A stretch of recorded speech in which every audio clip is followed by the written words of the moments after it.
Welcome to Founder Tactics, a podcast about entrepreneurs and the communities that shape them. I am your host, Julia Lucidi, and today we'll be tuning in to a live podcast recording from the Fort Lauderdale Tech Meetup stage. I had the opportunity to interview Carlos Diaz, the co-founder of Entic, a PropTech startup and an Endeavor entrepreneur. He raised $22 million and was backed by Blackstone and NextEra Energy. He reached $1.2 million of annual recurring revenue before he walked away from the company. Carlos had a big dream of building an incredible business, and he did. But at the end of the day, it didn't align with his values, and that's why he stepped away. I'm confident you're going to love this episode. We dive into so many gems about the process of building a company and how to avoid these pitfalls and mistakes that many first-time founders make. Of course, before we jump in, don't forget to subscribe and follow the podcast on whatever platform you're listening to us now, just to make sure that you get the latest notifications when we drop new episodes. All right, let's dive in. We're excited to dive into this story, which has a lot of layers to it.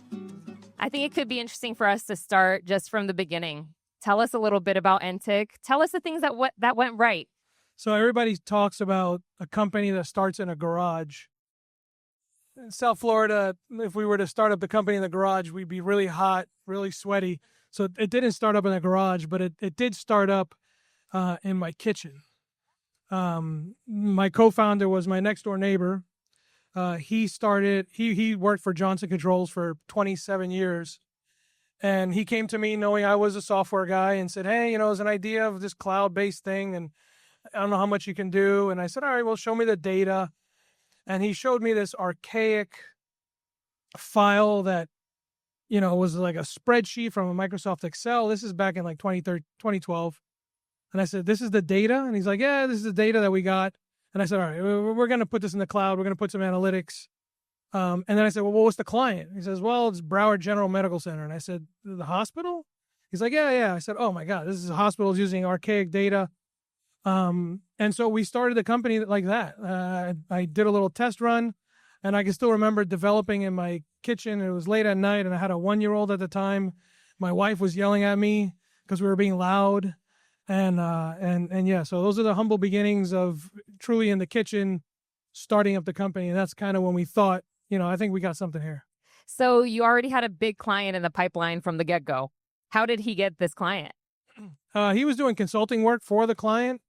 And as he was doing consulting work, and he's also an entrepreneur, and as he was doing the consulting work, he saw the opportunity. In every founder relationship, for those that have partners, there's usually an innovator and there's an operator. I think that's the right mix. You have two innovators, there's too much, we could do this and we could do that, and building a spaceship. And you have two operators and everybody's too kind of conservative. So that mix of innovator-operator is kind of the relationship I had with Manny, my co-founder. And which are you? I'm the operator. Oh, yeah, no. He'd come up with these ideas, and I'm like, how did you even come up with that? And I'm like, all right, I know how to execute. So I was kind of the guy who executed. And it worked well. It was a really, really good symbiotic relationship. We bumped heads a lot. I won't lie. We would resolve it by running. That was our thing. But literal runs. No, literally. I said, hey, we got to go around the block. Let's go. And we put on sneakers and actually go for a run to cool our heads, because he's Cuban and I'm Latin. And you put those, people would say, like, these guys are crazy. So yeah, that's kind of how it started. Were there any mistakes in the way you shaped that partnership? Yeah. So I think, Manny was a little older than I was. So I was kind of seen as the young guy who was, kind of starting this thing up. He was when we started, he was the CEO. I was, COO. We kind of get caught up in these titles, and we think, all right, someone's got to be a CEO and somebody's got to be another C title. And as I was going out fundraising, they started saying, hey, where's the CEO? And I was always out, and he was in the back room inventing stuff. And so eventually we switched roles, and that was a really tough conversation. I mean, hats off to my co-founder Manny, because I actually sat down and said, hey, listen, I think I need to be the CEO. I think you need to be another role, chief innovation officer, chief technology officer, so I can go out. And he said, you got it. Oh, wow. So it was mature. It was a conversation I was dreading. These are tough things to figure out. And when we started up, we didn't know. Like, okay, you're the CEO, I'm the CEO. Let's go do this thing. Yeah, I think that when you're focused on a goal, the titles they shouldn't matter.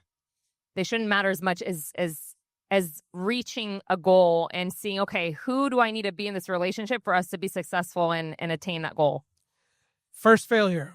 I was so caught up on this CEO role, the CEO title, just CEO, and as a mentor now, when I talk to founders, I said the C title is important, but the F title is much more important, the founder title. And so I actually changed my business card because I was embarrassed to be a founder. I was like, I think we're too small of a company, and I would just have CEO. And now I recommend you're a founder and CEO because the founder title is far more important than the CEO title. I think that's an important thing to grasp. And when you're in the mix, you don't really think of it. You think of titles, and I talk to a lot of entrepreneurs, and I see a lot of, well, here's this person's a CEO, and that person's a CMO, and that person's a CTO. And I'm like, whoa. You got like 4 people in the company. Everybody's a C-level executive? No, that's not going to work. I said, everybody's a director or, one C-level. So everybody gets caught up in those titles, and it's, not really that relevant. Yeah. What did growth look like for the company? I know you guys went to market and started securing some pretty big clients. I know you guys are pretty successful at growth and sales. Yeah. So we started, the most important thing I usually tell founders is those early clients are so critical, and you have to do whatever it takes to make sure they're successful because they're your sales channel. They're going to be the ones singing the praises. I remember Broward General Medical Center was our first Broward client, and our second Broward client was the Diplomat Hotel in Hollandale, right? Those were our 2 anchor clients. So we made sure they were successful at all costs. Broward General led to the University of Miami, which led to Grady Hospital in Atlanta, which led to HCA. Like that one anchor client led to a much bigger thing. The Diplomat led to Hilton, which led to Blackstone, right? So you never know the path. We did not know Blackstone was a big investor in Hilton at the time. Hilton saw the success we had at the Diplomat. They said, hey, we want to know more what you did. And then they introduced us to other hotels. And then Blackstone said, hey, what's this company you guys have in your portfolio, Saving Energy? And they said, hey, we're interested in that. So it was securing those early clients and making sure they were successful, not caring about resource and time and money, just like, hey, make sure they're a good story.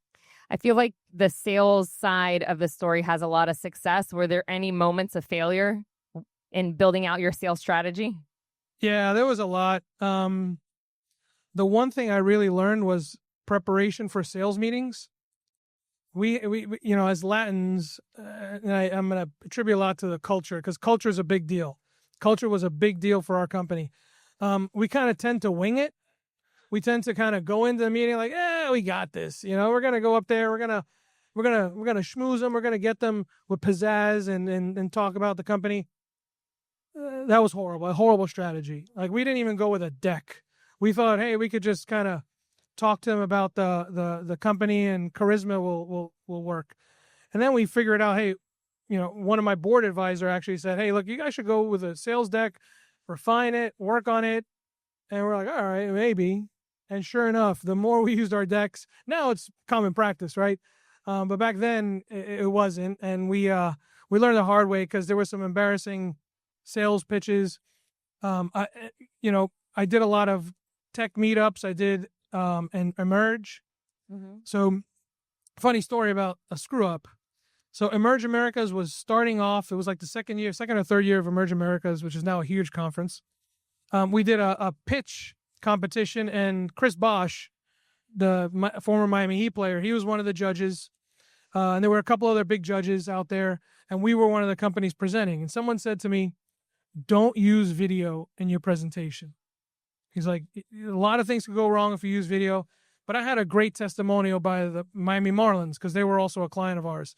the Marlins, the Yankees, a lot of stadiums used our technology. Well, sure enough, in the presentation, my video freezes midway through my presentation, and I'm like, and I just went with it, right? I kind of anticipated this, and I just did my pitch. And we didn't win the pitch competition, but Chris came up to me, Chris Bosch, and said, "Hey, you handled it pretty good." And I was like, "Yeah, I kind of screwed up." And another guy told me that was a train wreck of a presentation. So yeah, take it. People who are good at sales pitches, take their advice and don't go your own way. As you guys grew, you needed to hire and expand your team. I know that at one point you guys had over 40 employees. And through that process of hiring, where'd you mess up and what did you learn? So there's hiring before you raise capital. And that's kind of like, hey, if you believe in the dream, come on board. You may not be a right fit, but you like what we're doing, come to the company, right? There's that hiring. And then there's post fundraising when you've secured, funds. And now you're like, okay, I need to get a VP of sales and I need a controller.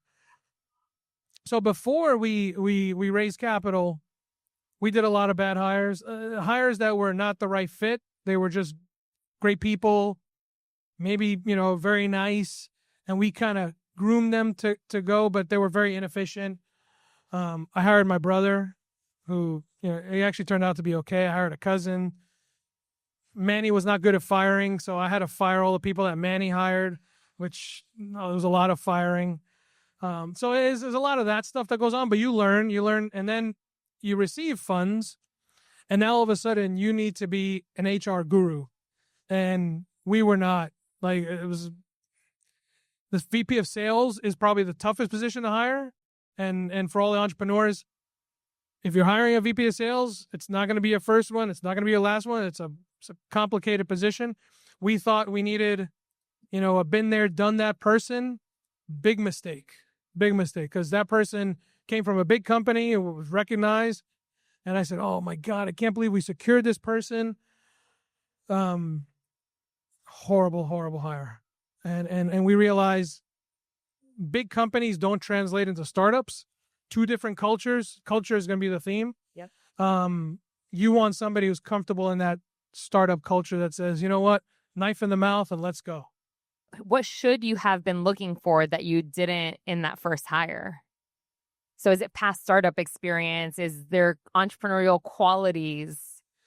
Yeah, it's the pace. I think, when you come from a big company, a lot of moving parts, a lot of bureaucracy, a lot of slow moving pace. Oh yeah, we need to put all this documentation together, put all these processes in place.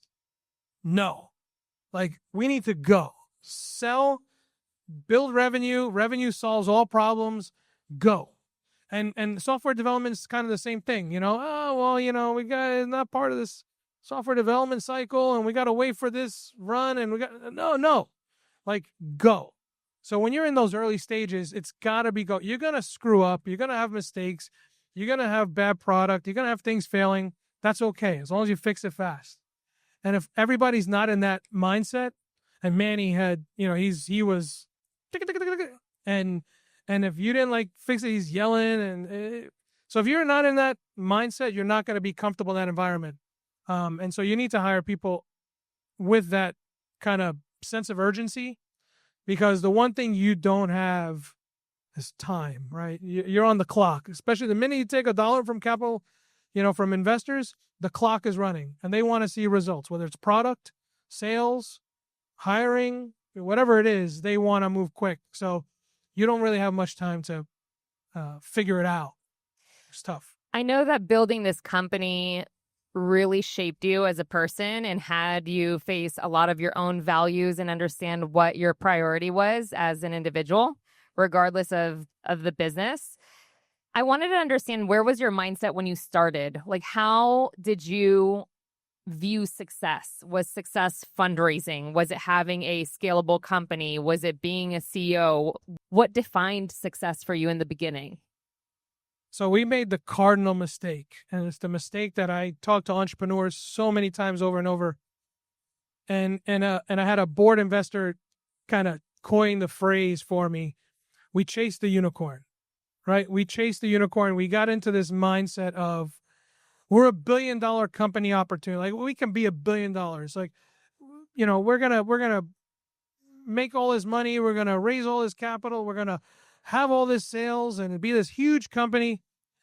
And we chase this unicorn. So what does chasing the unicorn mean? You're burning a lot of cash. You're hiring outside of your scale. You're trying to have sales catch up to that. And your investors want to see you continue to do that. And we're gonna raise our A round, and then we're gonna raise our B round, and then our C round, and burn. Eventually somebody's gonna come in and buy us out. What we didn't account for was a slip, right?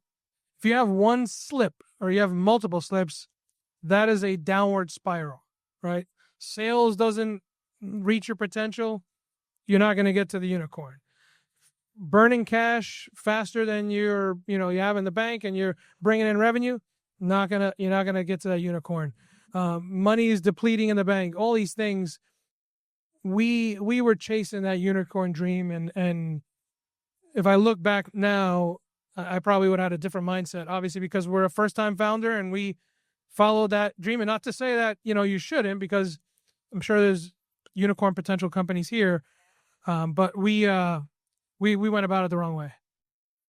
Yeah, I think it's important to decide when you start a company, what kind of company you want to have, and understanding the values that come with that and the pressures that come with that.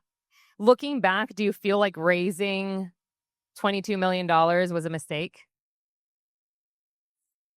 Was it a mistake? No. I'll tell you why I don't think it was a mistake. The relationships that I built along the way. So there's this guy at Blackstone. His name was Don Anderson. He was the chief sustainability officer of Blackstone. And when you're the chief sustainability officer of Blackstone, you basically have access to anybody, anywhere in the world. Blackstone is the largest property owner on planet Earth. And we were a little company in Pembroke Pines, literally in Pembroke Pines. We were next to Somerset School. I even had investors in my office once, and Somerset's band was playing, and I was like, sorry, the school band is here, and we're just gonna have to finish up when they're done. Literally, that's what it was. And Blackstone is investing in this company. So the relationships I built, Don Anderson especially, he believed in us. He believed in the culture. He believed in our founders. He believed in what we called founder magic, and you cannot take that away. That process, and then with the other investors, Fifth Wall Ventures was another investor in our company. They were amazing. We raised about $5 million of friends and family, and those are all individual investors that put money into our company. That process was amazing, and that journey was amazing. The people I met, the connections, the relationships. It's why I still love being an entrepreneur. And I love advising entrepreneurs and helping them with the fundraising process.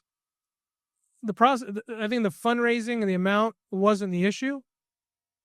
It's what we did with that money, right? How we used it, the discipline. As first-time founders, we were horrible. So what did you do with the money? Made poor hires, developed in a lot of technology that maybe we shouldn't have, grew too fast on back of the house before revenue catching up. So the burn continued to grow. And every time we have a board meeting, it was, reducing burn and, no, kind of burning a little more. And so that process, because we always thought, no, but we're going to land this big client and it's going to solve it, never came. And so that was the biggest problem. It's being, and again, someone writes you a nice $7 to $10 million check, and all of a sudden you have more zeros in your bank account you've ever seen for the company. You're like, okay, well, let's get started. And we didn't take really a pragmatic approach. What would you advise to founders that do fundraise, the first steps on analyzing how to actually apply that money? So first thing I would do is not be afraid to ask for advice from not only the investors, but, groups like Endeavor, people that have done this before, you need to seek advice. Seek advice on who to hire, how to hire, get a good attorney. Attorneys are, I can't even, it's just super important. And our attorney, Doug O'Keefe, was amazing. Helped me guide through pitfalls. But get advice on how to, because hiring is payroll is the biggest expense. And then even on, not necessarily on how you spend the money, but how you interact with the investor. That investor, and we should jump into that, investor-founder relationship is critical, because they're either going to get pissed off on how you spent the money, or they're going to say, hey, we're going to help you on this. Yeah. That dynamic's critical. I know there were some struggles there in the dynamic with your investors, with the board. Why was there such a misfit in the culture, and how did you identify that? Like, when did it start to surface? So I have a funny thing. I was complaining about how a board meeting went one day, and he goes, no founder walks out of a board meeting going, that went well. It just doesn't happen. Like it's a bloodbath every single time, especially first-time founders. It's a bloodbath. Why? Because you have an investor who's sophisticated and who knows, seen this before, and you have a founder who's never been in this situation, and they're, making mistakes, and the investors are getting tired and like, why are you doing this? So I think it was just that misalignment, granted, we had some allies in the boardroom, which is critical. You need to have independent board members who understand, hey, I'm going to help you out, prepare for this board meeting. But that was part of the solution after it got really messy, right? Because that independent board member, he only came later. Yeah. It was just I could see the frustration, right? And the problem was that Florida Power and Light at the time, or Clear Sky, I don't know if they had, a lot of experience with companies our stage and dealing with the issues that are of companies of our stage. Like, oh, you mean I wasn't supposed to spend that money without getting prior authorization? My bad. You mean we need a controller now? Like the front office girl can't handle the payroll? Sorry. Like, it's like stupid things that you don't realize. Yeah, of course you have $7 million in the bank, $10 million in the bank. Get a controller. Like, have somebody that understands accounting. Those kind of things they would get frustrated on, and we're focused on selling and growing the company. But stupid things that as a first-time founder, you just don't realize you need these things. You just don't. Okay, sorry. You're like, all right. And how did that independent board member serve to like bridge that gap? He was great. He calmed the temperature in the room, because it does get heated. And if you've raised capital and if you have investors and you bring them in the boardroom, they're rolling their eyes at you and you're kind of like, what did I do now? And this independent board member usually comes in and says, it's all right. And he or she usually cools the temperature of the board meeting, because in our case, there's usually, 5 or 7 board members, 2 on the investor side, 2 on the founder side, and the independent. And that person is basically the tiebreaker, and you want them, you're kind of like, hey, listen, just so you know, we didn't hit our numbers this quarter, so it's going to probably be pretty shitty, when we talk. And they're like, it's cool. We'll kind of keep them calm. And you kind of have those conversations, very political. It's a lot like that movie Conclave. You're kind of building the allies and who's going to say to who to what, and, who's going to be really mad. So it gets like that in the boardroom. And then eventually we kind of figured out a good rhythm in it. And it was just, okay, we I would send the board decks 2 hours before the board meeting. They hated that. It's like, dude, what are you doing? Like, we need to review this. And I'm like, oh, sorry. When it was like, I didn't want them to see that I wasn't going to hit my numbers. Right. So, a lot of those things, first-time founders really don't realize that, maybe you should give it, 2 nights before, prepare the conversation, and then it'll go a lot smoother. So it was kind of a little self-inflicted on my part. Was there anything in the process of finding the right investment partners that you would advise for other startups to dig a little deeper to find that cultural fit? Because culture, like you said, was so important at Entic and for yourself. And then you brought these investment partners that didn't fit. So what could have been done differently? Yeah. So I think once a quarter, we'd roast a pig in the backyard of our office as a Cuban pig roast. And we had one investor come going, what are you guys doing? They're like, oh, it's our pig roast. It's, Cuban, or the rice and the beans and the this. And they were like, that's kind of weird. Like, no, it's really good is what the kind of the Cuban, and it's kind of like awkward because they really don't understand what we were doing. And they were like, and we had what they call a cachina, and it was, and we thought it was great because it was whatever, but it was kind of weird. But anyway, the one thing I tell entrepreneurs about the choosing an investor, and something that I learned is you need to tell that investor, I go when I want to go as a founder, right? And it's a lesson I learned the hard way, because as we raised more rounds, they started to really talk about, well, we need a been there, done that CEO. I think maybe it's time you step aside as CEO. And I was like, what? Me? Like, yeah. And slowly got pigeonholed into that process, right? And I look at it now, and I should have told the investor, I go when I want to go. And I recommend that to entrepreneurs.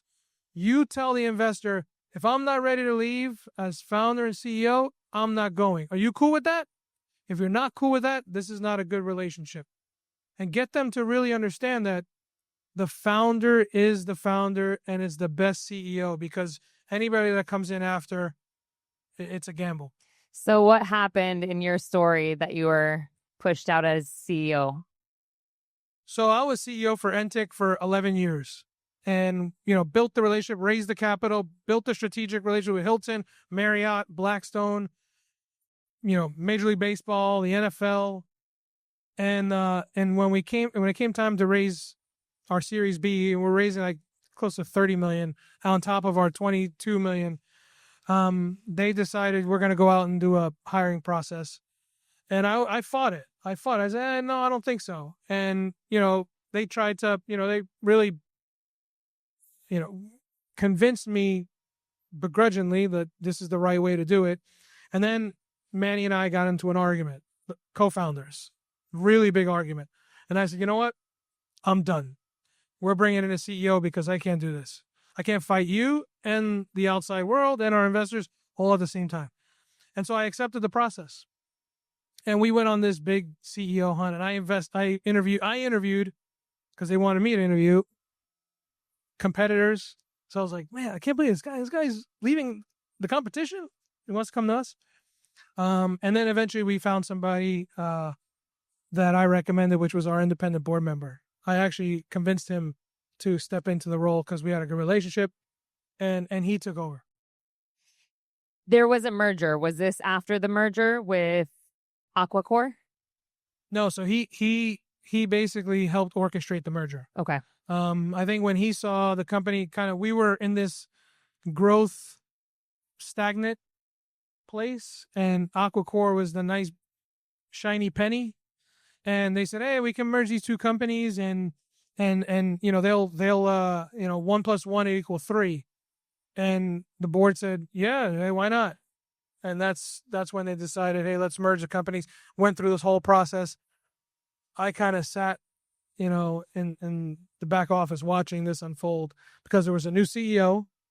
There was a CEO of the other company we were talking to, and I was, a founder. And it can be kind of tough because when you build a company, it's your child.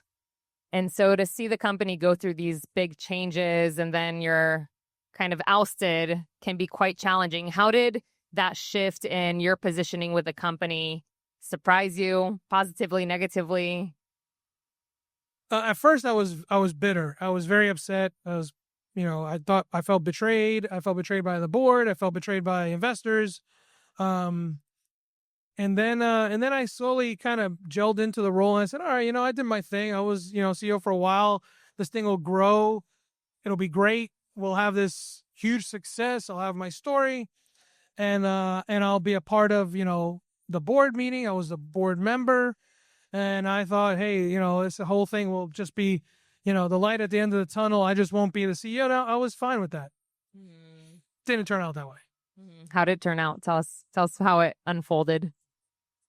So one thing that I tell entrepreneurs today, and this is kind of a conversation we had a while back, you quickly learn about dilution and cap tables.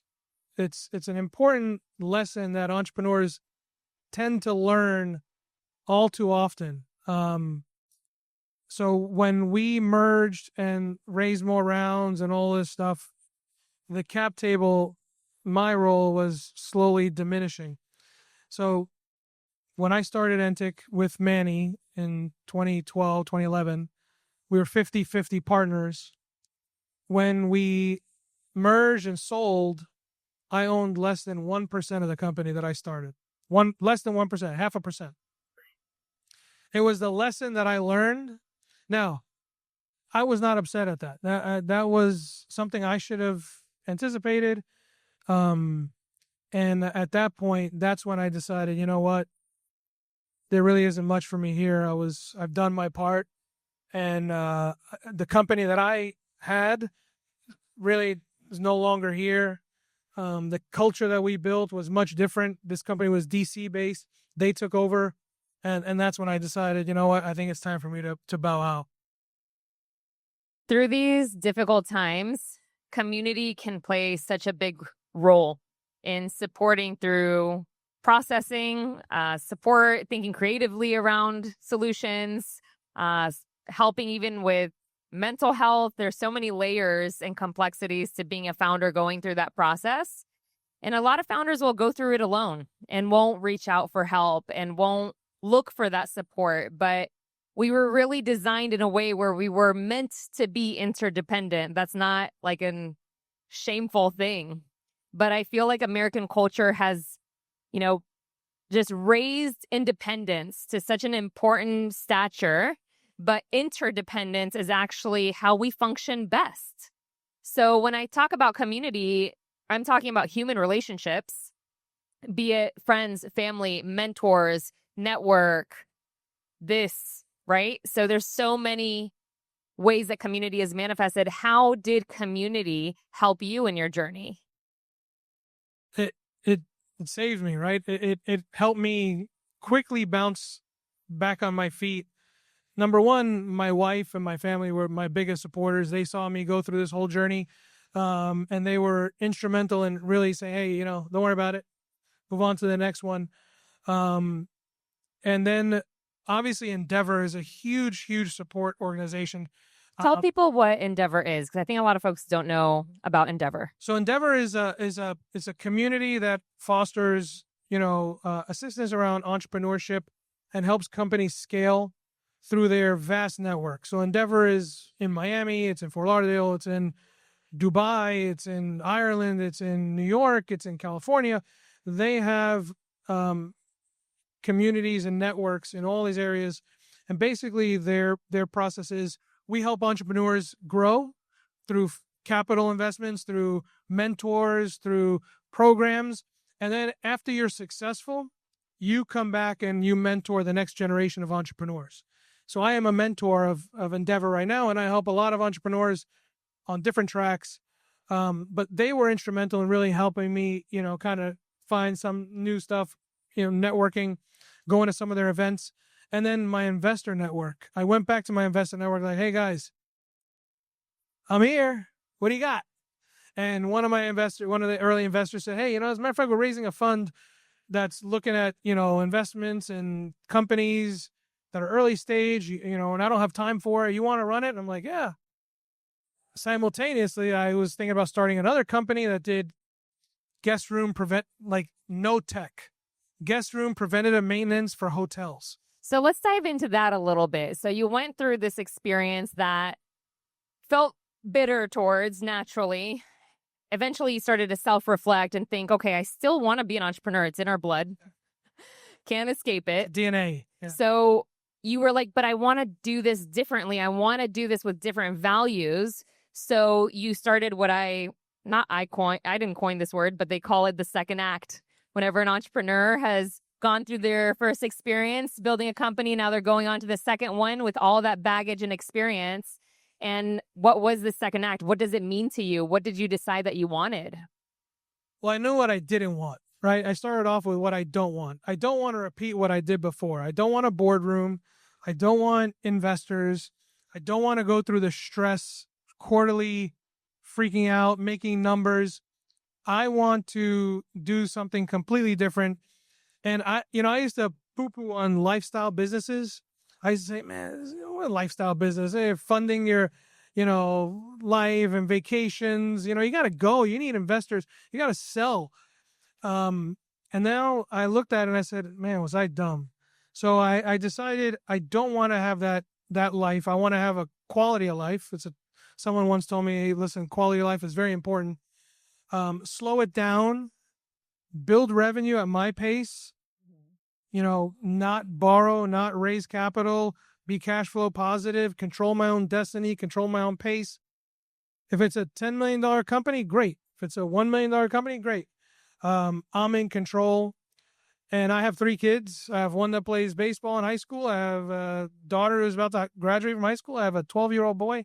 Like, I wanted to be sure that I can have time with them as well as build a great company. And so I reached out to my friends at Hilton because again, relationships is key. Relationships is far more important than any exit, any capital raise, anything. The relationships you build is what's going to help you get to that next stage, right? Second act. And I had great relationships with Blackstone, with Hilton, with Marriott. So I reached out to my buddy at Hilton and I said, hey, you guys, post-COVID, you guys have nobody. You need help in these guest rooms? And he's like, yeah, as a matter of fact, I do. And I started a company that does simple painting and caulking and little things in guest rooms. And now it's a multi-million-dollar company. What's your North Star now that you're building? Like before it was thinking about scaling, it was chasing the unicorn status. What's the North Star now that really directs your decision-making and your growth? What's driving you? It's just building a great company. Someone once told me, look, if you build a great company, someone will find it. And just focus on building a great company with great people, great clients. And so I'm kind of focused on that. We're having fun. The people that I work with, the people I hire, we're having a great time. I have freedom. If I want to go to see my son play baseball, I could call staff and say, hey, I'm not going to be here for the next week because I'm in Fort Myers or I'm in Alabama at a baseball tournament. That to me is the goal I should have been chasing as opposed to the big bang. Yeah. I have a couple rapid fire questions for you, Shoot. you to answer just from the top of your head, your first response. One thing first-time founders misunderstand about venture capital. They're your friends. They're not your friends. It's not the formula. One thing you'd never do again. It's going to sound crazy, but the one thing we thought about doing, because the 2 co-founders were Latin, and we said, we need a gray-haired white guy. And the gray-haired white guy is more common than you think. Every entrepreneur thinks they need this person who's in their, been there, done that age, and, kind of like, hey, if we showcase this person, it's all going to be okay. And there's a term, VCs know it, it's called an anchor. You don't want it. One underrated founder skill you wish you had mastered earlier. How to handle money.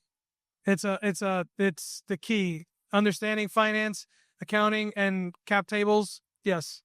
And then the one question you should ask yourself before starting a company. So someone told me the best phrase or comment or context of founders. So being a founder doesn't take brains. It doesn't take heart. It doesn't take smart. Doesn't take love. It takes stomach. If you can stomach the bad times, because there will be those times that you're like, I can't do it. If you can stomach those days, months, you're going to be fine. You have to stomach the dark times. The good times will come, and they're there. You just have to be able to stomach the bad times. And not everybody can. It's not for everybody. Entrepreneurship, founders, it's a DNA. But if you can stomach those tough times that most people can't, you're good. We have a few minutes for questions. Will you take some questions from the audience? Absolutely. So what made you agree to the partnership with your partner? He's a non-technical person. Was it the idea? Was it that you know him? Was it he has skills? Because I'm a non-technical person and I'm looking for somebody like you, for example. So what kind of made you agree? So my co-founder, he was technical. He wasn't a software guy, but he was in the controls business. So he was an electrical engineer. I was a software engineer. He was my neighbor. I actually bought his house. He moved to Panama. He moves back, and he moves 2 doors down from me. And my wife's like, "What the hell is he doing back?" And it's a funny story. So we kind of decided to start this company. It's Valentine's Day. He comes to me. He's like, "Hey, why don't we cook for our wives?" I'm like, "Fine. What do we make?" He's like, "Paella." I said, "You know how to make paella?" He's like, "No, but we'll figure it out." I'm like, "Okay." So I tell my wife, "Hey, we're gonna go to Manny's house, and we're gonna do paella." And she's like, "Okay." So we go over to the house, and he is in a chef's outfit. I'm talking to the button-up thing. He's got the hat. He is dressed like a chef with his name tag and everything. I'm like, "Whoa, what?" He's like, "Oh, I had this." And he whips out his knives, and he's like, "Yeah, it's like Ginzu knives." And he makes this paella, and the paella wasn't that good, but we're walking, the night's over. We're walking back to our house, and my wife's like, "Is that the guy you want to go into business with?" And I said, "Honey, that's exactly the guy you want to go into business. The guy who's all in. Like, if we're making paella, we're going chef, knives, we're going all in. So find a partner that is all in, not somebody that's like, 'Hey, listen, I got a job and I'll do this around, maybe night.' No. You got to go all in." And that was him. And that wraps up another episode of the Founder Tactics podcast. Thank you so much for joining us, and we look forward to having you join us again on future episodes. Don't forget to follow and subscribe to our channel so that you can get notified of all the latest interviews that we publish. See you next time.